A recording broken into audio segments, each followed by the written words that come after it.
Advertencia, lo que estás por escuchar contiene temas fuertes, violencia, corrupción, desapariciones. No es apto para personas sensibles ni para quienes prefieren vivir con los ojos cerrados. Se recomienda discreción.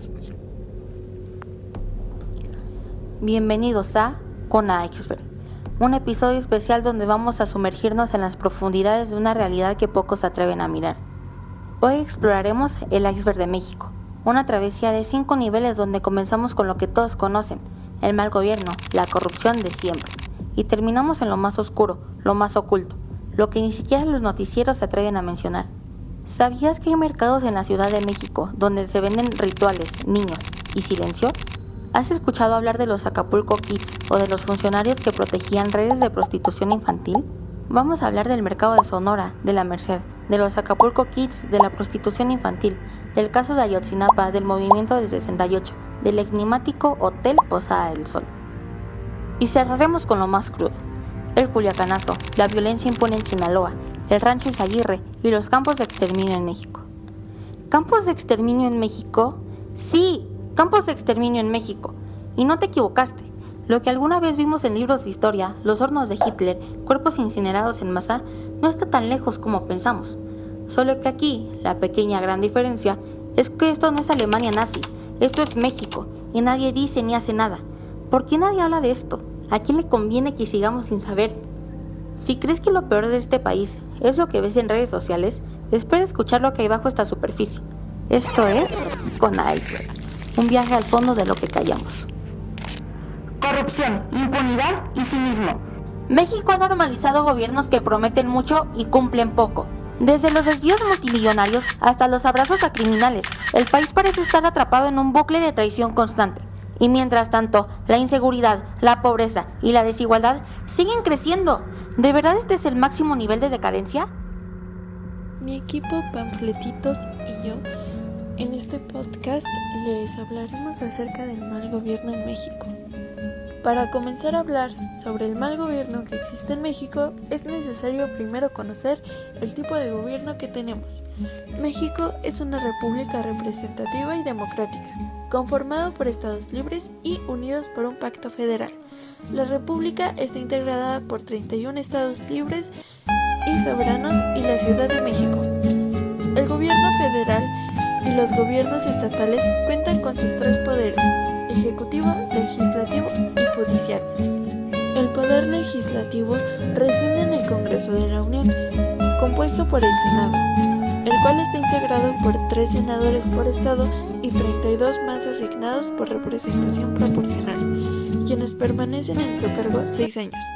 Y en la Cámara de Diputados, compuesto por 300 diputados de distritos electorales y 200 por representación proporcional, los cuales son electos cada 3 años. Los senadores y diputados no pueden ser reelegidos para un segundo periodo consecutivo en la misma Cámara. Si bien suena que tengamos un gobierno que nos represente y que cambie periódicamente para evitar temas de corrupción y dar oportunidad a otros, hay veces en las cuales el gobierno no representa a la ciudadanía como debería.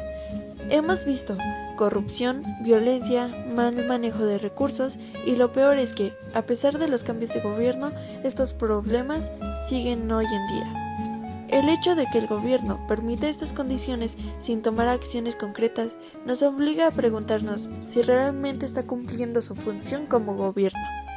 Como parte del mal gobierno en México, existe este tema llamado desigualdad socioeconómica, en el cual basta con ir a la Ciudad de México para encontrar que el centro es la parte bonita, pero si tú te acercas al exterior podemos ver las condiciones precarias en las cuales las personas viven, tanto en términos sociales como de seguridad.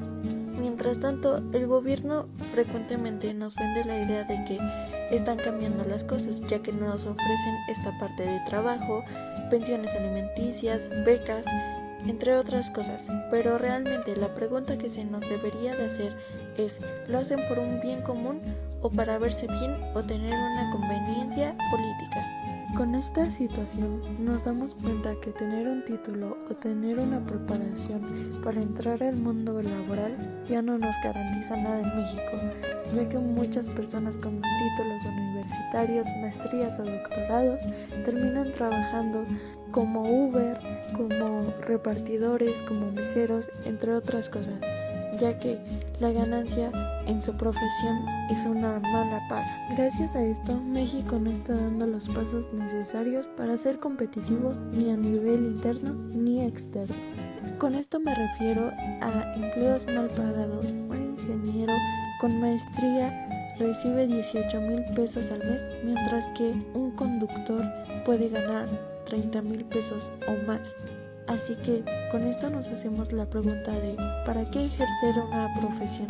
Un ejemplo de esto es las becas, ya que nos aseguran que las personas tengan una educación, pero muchas veces solamente para convertirlas en fuerza laboral. Si realmente se hiciera un cambio estructural, las condiciones de vida también mejorarían y disminuiría la desigualdad. Muchas personas viven al día, incluso aquellas que han luchado y se han preparado.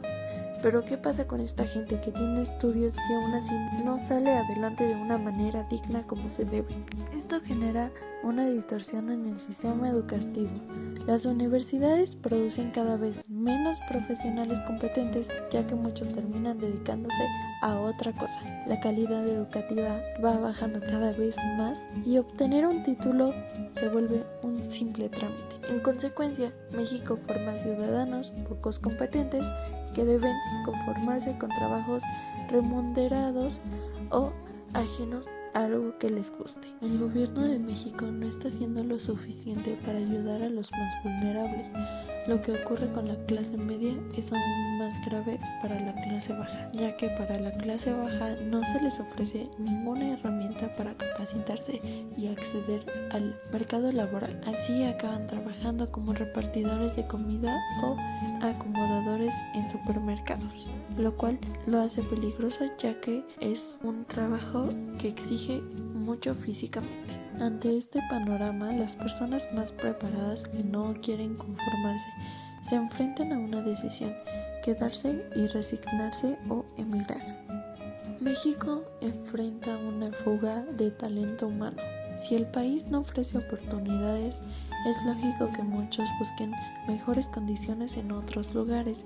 Aunque emigrar a Estados Unidos puede ser complicado, hay otros países como Argentina o El Salvador donde se están creando condiciones más atractivas para profesionales capacitados. Todos hablamos de corrupción y mal gobierno, pero ¿qué pasa cuando lo ilegal ya no se esconda, sino que opere a plena luz del día? ¿Qué se vende en esos mercados donde todo, literalmente todo, tiene precio? Hola, ¿qué tal, oyentes? Espero que estén teniendo una excelente noche si son valientes o un excelente día si le temen a lo paranormal. Nosotros somos el equipo Umisumi y el día de hoy les contaremos el lado oscuro sobre el mercado de Sonora y el mercado de la Merced. Advertencia: el siguiente contenido puede ser sensible para personas no aptas menores a 16 años. Se recomienda discreción. Mercados que no solo venden fruta, carne y hierbas. Detrás de las cortinas negras y los altares coloridos hay secretos que no todos están listos para escuchar. Bienvenidos a los rincones más oscuros de los mercados más temidos de la Ciudad de México, donde los santos conviven con los demonios. Estos mercados son caracterizados porque en sus pasillos se pueden encontrar desde veladoras, amuletos y hierbas medicinales hasta figuras de santos, imágenes de la Santa Muerte y objetos utilizados en rituales. Son conocidos por la venta de animales exóticos y domésticos. Aunque esta actividad ha generado polémica por motivos legales y de protección animal, el ambiente del mercado de Sonora es único. Mezcla lo misterioso con lo popular, atrayendo tanto a creyentes como a turistas curiosos. Empezaremos con el mercado de Sonora. Muchos son los rumores que se escuchan sobre este mercado. Hoy les contaremos sobre los que han dejado a todo México impactado. La venta y el maltrato de animales es un tema muy presente, ya que estos los utilizan para diversos sacrificios y ofrendas hacia un culto determinado o testear productos en animales. Se dice que se utilizan a los animales para dar la vida de ellos en cambio de la tuya, para generar sanaciones, atraer el dinero, el amor o incluso matar a alguien. Los diversos animales que se pueden encontrar son gallinas, palomas, codornices, perros, gatos, cabras, chivos, gallos, hasta incluso leones, tigres, aves exóticas, jirafas, cocodrilos y monos. También nos podemos encontrar con restos humanos como ojos, dientes, cráneos, corazones, lenguas, pelo, entre otros. Adentrándonos a lo paranormal, podemos relacionar el uso de animales con cultos como la santería, brujería y magia negra. Mientras que cada vez que te adentras más en los pasillos, sientes cómo te gritan y te jalan entes ajenos a la realidad. Cerca de este mercado se encuentra la Prepa 7 y algunas fuentes afirman que en Día de Muertos ocurre un aumento de desapariciones, ya que los adolescentes y en algunos casos niños son utilizados para sacrificios y obtener más energía en ese día tan especial. Al terminar la celebración se encuentran en las esquinas de la prepa restos de cuerpos humanos, sin ojos y con marcas extrañas en la piel. Estos restos transmiten muy mala energía y se dice que quien lo encuentre estará destinado a adquirir una enfermedad letal, provocando la muerte. En otro tema, en el mercado de la Merced se encuentran diversas entidades, como nahuales, brujas y apariciones misteriosas. Se dice que los brujos que se encuentran en este mercado son muy peligrosos, porque pueden realizar cosas inexplicables y son muy poderosos hasta el punto de poder matar a alguien mediante magia. Usuarios reportan que los animales son ocupados para rituales. Por ejemplo, los gatos negros son utilizados para obtener algún trato con el demonio mediante la sangre de este y obtener beneficios económicos, amorosos y sociales. También hay algunos otros sacrificios realizados con monos, para causarle un mal a alguien o devolver el karma. Se utilizan sus órganos y quien realiza esta práctica los ingiere. Ocurren casos como desapariciones de personas de bajos recursos, pues a los traficantes se les facilitaba ya que no tenían familiares, los dejaban cerca de la Merced para después encontrarlo en muy malas condiciones y tener apariciones espirituales entre los comerciantes. Se han ocupado hasta puercos y patos para rituales satánicos que han generado mucha polémica entre la sociedad. Esto fue todo por nuestra parte y muchas gracias por escucharnos. Si te pareció fuerte lo anterior, apenas estamos bajando. ¿Sabías que existen fiestas VIP donde menores son invitados especiales? ¿Qué tan profundo llega la red de prostitución infantil en México? Hoy nos enteramos en un tema que pocos se atreven a tocar, y no hablamos de sus playas soleadas ni de sus fiestas glamurosas, sino de lo que queda debajo de todo esto, su doble cara. Así es, lo que muchos no ven es mucho más oscuro de lo que imaginas. Hay un lado de Acapulco que está marcado por la explotación, la prostitución y redes de trata que operan en la ciudad. Tú creerás que todo esto es lejos de los ojos de los turistas, pero no, esto está a la vista y al alcance de todos. El problema aquí es que muchas de estas fiestas son organizadas en lugares ocultos, lejos de la vista pública, y en muchas de estas el consumo de las drogas no solo es una parte del ambiente, sino una clave para que las cosas sigan su curso. Las fiestas privadas en Acapulco son conocidas por sus excesos. Jóvenes de familias poderosas, influencers y turistas de alto perfil se dan cita en estos eventos especiales, donde el alcohol, las drogas y la música son el pretexto para una noche interminable. Aquí, chicas, algunas menores de edad son reclutadas bajo promesas de dinero fácil o de entrar en el mundo de los influencers. Muchas veces no tienen ni idea de que se están metiendo hasta que ya es demasiado tarde. Y no hay protección ni para ellas ni para quienes intentan hablar. Aquí es donde todo comienza a hundirse. La prostitución y la explotación sexual son temas que se abordan con una especie de tolerancia dentro de estos círculos. Muchas veces, lo que parece una fiesta elegante esconde algo mucho más turbio. Estas redes se alimentan de la pobreza y la vulnerabilidad de muchos jóvenes que buscan salir de situaciones difíciles. Son atraídas a la ciudad con falsas promesas de trabajo en el entretenimiento, pero acaban atrapadas en un ciclo de abuso, explotación y silencio. Las redes de trata son una realidad en Acapulco. Estas redes operan con la complicidad de personas dentro de las fuerzas de seguridad, funcionarios locales y hasta empresarios que prefieren no preguntar demasiado, ya que las ganancias que obtienen de estos negocios oscuros son demasiado grandes. Hoy vamos a desglosar este tema para que entiendas cómo todo esto conecta y cómo, a pesar de que es un tema poco hablado, sigue ocurriendo todos los días. Desapariciones, encubrimientos y conexiones con el crimen organizado. En muchos casos, cuando una joven desaparece, la denuncia se convierte en una lucha constante contra las autoridades que prefieren cerrar los ojos. Las desapariciones no son algo que mencionan en los reportes oficiales, pero es algo que ocurre regularmente. Muchas veces las familias de las víctimas son silenciadas o ignoradas por quienes deberían protegerlas, y en caso de las denuncias, la respuesta es la indiferencia. Acapulco es una ciudad dividida entre el brillo que venden a los turistas y la realidad que está oculta bajo el agua. La explotación sexual, la trata y la complicidad de un sistema que permite que todo siga ocurriendo. Es fundamental que empecemos a hablar de esto y a cuestionar lo que está pasando. No todo lo que brilla es oro, y Acapulco es un claro ejemplo de cómo puede esconder la tragedia detrás de una sonrisa. El silencio solo perpetúa el ciclo. Es hora de ver mucho más allá del filtro, de mirar lo que está oculto y actuar. A veces creemos que los casos más graves son recientes, pero la historia nos demuestra todo lo contrario. ¿Qué ocurrió realmente con los 43 estudiantes de Ayotzinapa? ¿Por qué tantos años después seguimos sin respuestas? Y aún más atrás, ¿qué pasó en el 68? ¿Qué secretos guarda un hotel abandonado en medio de la ciudad?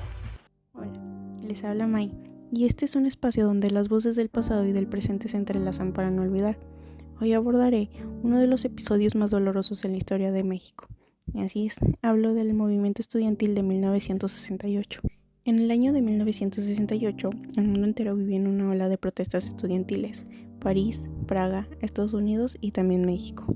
En las calles de la Ciudad de México, miles de jóvenes, principalmente estudiantes de la UNAM, el IPN, entre otras escuelas, se levantaban para exigir libertad, justicia y democracia.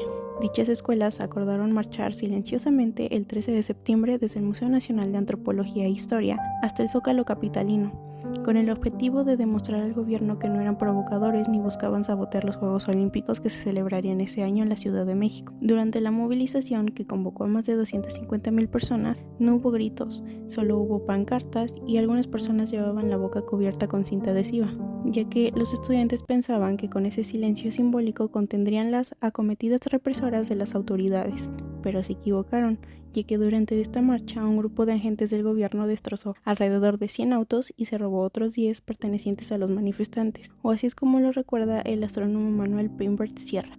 El año de 1968 fue una época donde dominaba el autoritarismo y la represión ejercidos por el gobierno, lo cual puede haber sido una de las causas que influyeron en el desencadenamiento de una serie de marchas organizadas por los estudiantes de dichas universidades, en la que ellos exigían, entre otras cosas, el respeto al reclamo y movilización social, la disolución de cuerpos de granaderos y el respeto a los derechos. Pero, ¿cuál fue la chispa de este movimiento? Pues fue un enfrentamiento entre estudiantes de preparatorias de la UNAM y del IPN, que fue brutalmente reprimido por la policía. A partir de esto, comenzó un movimiento organizado con demandas concretas al gobierno encabezado por Gustavo Díaz Ordaz. Los estudiantes se convirtieron en el corazón de la resistencia pacífica, pero el gobierno no cedía, la represión aumentó y las amenazas también. Y llegó el 2 de octubre.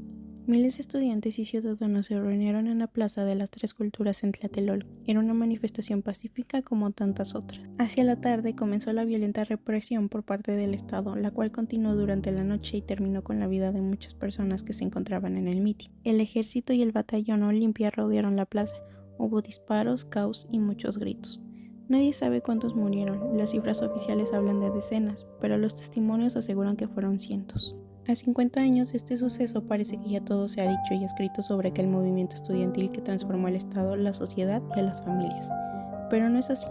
Como afirma la historiadora Eugenia Alier Montaño del Instituto de Investigaciones Sociales de la UNAM, persisten muchas interrogantes sobre los orígenes y desarrollo que sociólogos, antropólogos e historiadores buscan responder. Es por eso que el 2 de octubre no se olvida, porque fue más que una matanza, fue el intento de silenciar a una generación que buscaba un México más libre, más justo, pero no lo lograron.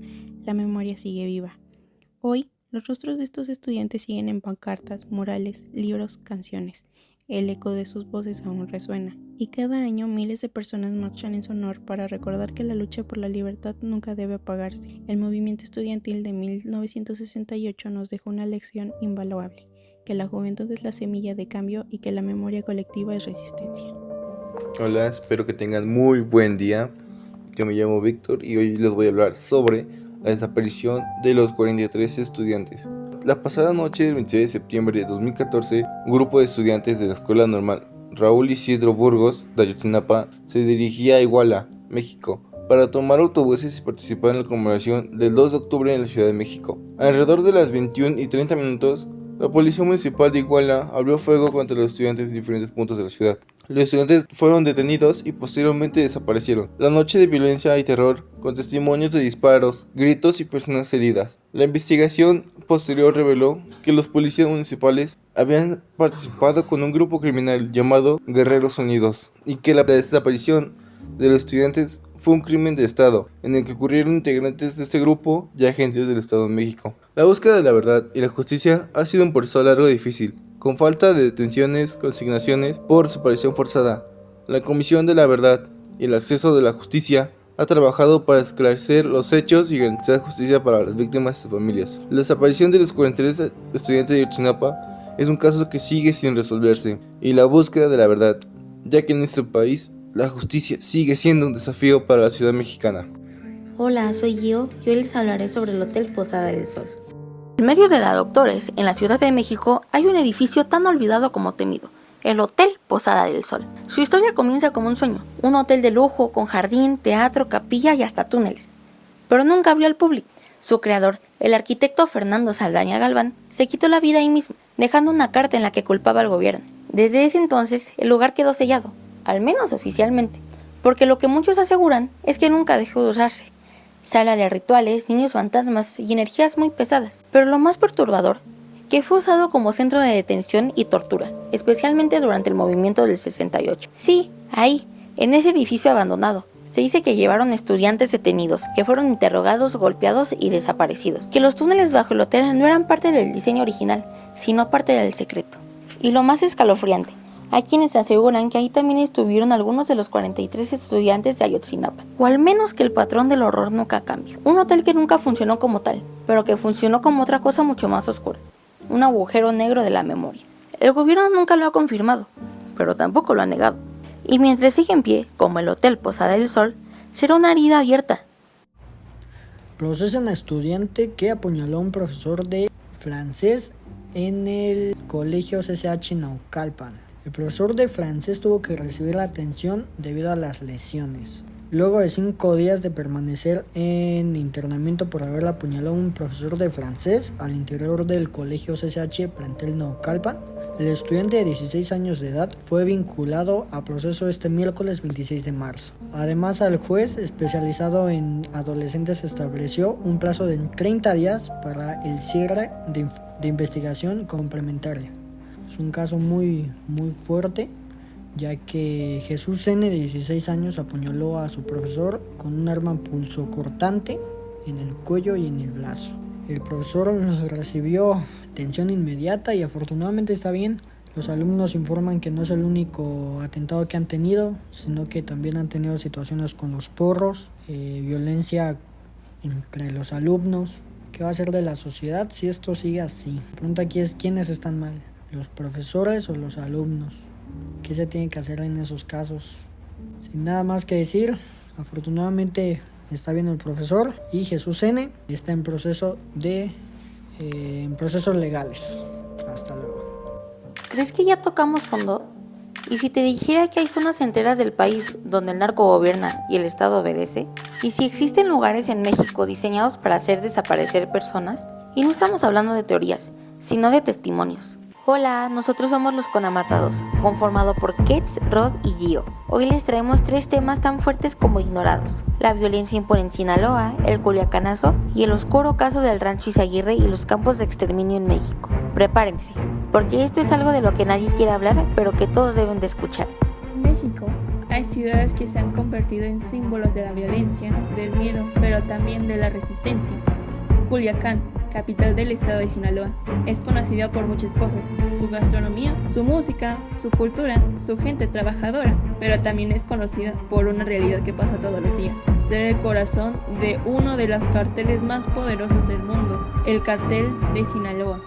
La violencia en esta ciudad no es algo aislado ni pasajero, es constante presente en la vida diaria. Las balaceras, los asesinatos, los cuerpos abandonados, las desapariciones, los enfrentamientos entre grupos armados y la inseguridad generalizada han convertido a Culiacán en una ciudad donde el miedo se respira en el ambiente. Los familiares viven con el miedo de no saber si sus hijos regresarán a casa, si será seguro salir de noche o incluso caminar por ciertas zonas de la ciudad. La normalización de la violencia ha sido una de las heridas más profundas. Las sirenas, los disparos, los retenes ilegales o a la presencia de los hombres fuertemente armados ya no es sorprendente a nadie. Y lo más alarmante, a la falta de respuestas efectivas por parte de las autoridades. La impunidad, la corrupción y la indiferencia ha dejado a la ciudad expuesta, sola, tratando de sobrevivir entre el caos. Durante muchos años, en nuestro país lamentablemente hemos presenciado bastantes actos y represalias del crimen organizado, pues desafortunadamente se ha visto que en bastantes ocasiones parece tener más poder que el propio gobierno. En esta ocasión se abordará un tema, o mejor dicho, un suceso, ocurrido en un 17 de octubre del año 2019, durante el gobierno del expresidente Andrés Manuel López Obrador. Durante esa tarde, las autoridades mexicanas dieron captura al narcotraficante Ovidio Guzmán, conocido como El Ratón. Dicha captura no causó más que un enfrentamiento contra las autoridades, además de lamentables fallecimientos por parte de la población. Pero bien, ¿cómo surgió dicho operativo? La operación para intentar detener a Guzmán en octubre de 2019 provino de una orden de la captura de la Corte Federal de Columbia, Estados Unidos. El gobierno estadounidense solicitó a México que detuviera al hijo del Chapo. Fue entonces cuando comenzó a planearse la operación. Semanas después de que se diera la orden de aprehensión, se envió a la Guardia Nacional, acompañada de miembros del ejército mexicano. El resto fue atacado en el camino a la residencia por sicarios del cártel de Sinaloa, acción que fue bastante apresurada, ya que se tenía planeado detener el 17 de octubre a Ovidio Guzmán, en su casa del fraccionamiento Tres Ríos. La estrategia incluía el respaldo de 4 grupos militares para vigilar las calles aledañas a la vivienda. Pero aquel día solo uno pudo llegar al sitio.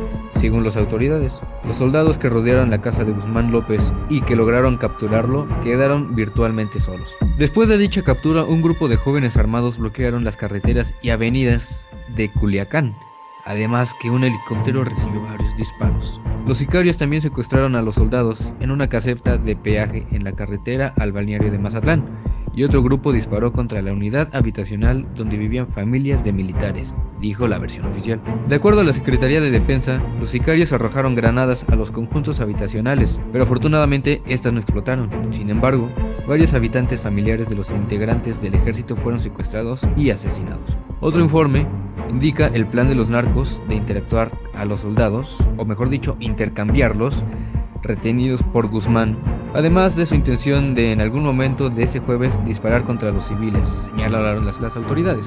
Así, a las 19:49 se ordenó la cancelación de la operación, el retiro de las tropas del lugar donde se encontraban, dijo el secretario Luis. El Ratón fue liberado y la violencia se redujo paulatinamente. Crescencio Sandoval González. Según el expresidente, se tomó la mejor decisión, ya que de lo contrario se calculan alrededor de 200 muertos, por lo que se consideró que fue la mejor decisión tomada. Esto consideró que es una real incompetencia del gobierno, pues cabe mencionar que el operativo fue realmente un inicio del gobierno estadounidense, más no del gobierno mexicano. Realmente es inaceptable cómo es posible que el narcotráfico pueda ser capaz de poner al gobierno mexicano contra las cuerdas, además salir victorioso y libre. Marzo del 2025. En Tuchitlán, Jalisco, el colectivo Guerreros Buscadores encontró el rancho Izaguirre. No es un sitio cualquiera. Allí hallaron restos óseos, hornos improvisados y los objetos de personas de quienes un día desaparecieron. La Fiscalía General sostiene que el rancho era un centro de reclutamiento y entrenamiento para el Cártel de Jalisco Nueva Generación desde el 2021.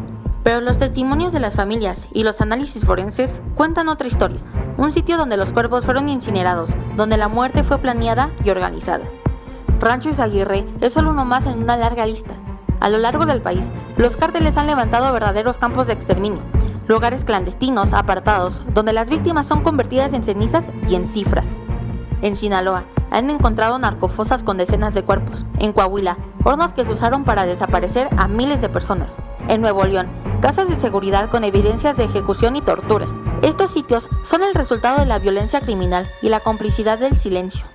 Las familias, organizadas en colectivos, recorren estos lugares con sus propias manos, donde el Estado no actúa, donde la justicia no llega. Ellas documentan y denuncian. Gracias por haber llegado hasta aquí.